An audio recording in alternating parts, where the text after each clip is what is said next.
ñu jox leen communiqué bi xamante ne mooy fukki communiqué ak juróom-ñeent boobaak léegi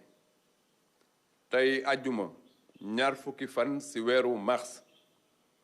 ministère de la santé et de l'action sociale jot na résultat yu examen yi 56 tests la ñu def ci 56 tests yi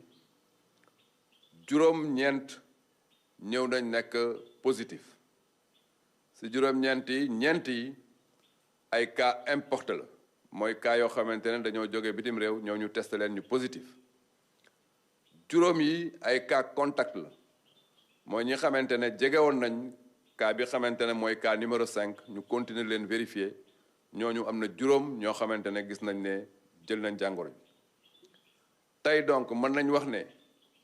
am na ñeent fukk ak juróom-ñaari cas yu ñu recensé boobu ak léegi si ñeent fukk ak juróom-ñaar yi juróom yi wér nañ ñeent fukk ak ñaar yi ñoom ñoo nekk en hospitalisation ñu leen di toppatoo ma leen di yëgal ne patient yooyu ñu nekk en hospitalisation seen état de santé ñu ngi koy toppatoo bu baax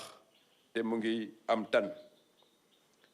may wax ne jox nañ instruction direction générale de la santé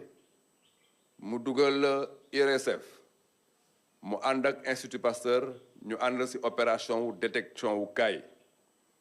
ministère de la santé et de l'action sociale mu ngi demander population yi ñu topp digal yi ñu leen jox ci xeex bi ñuy xeex le Covid-19 maa ngi leen di remercier bu baax.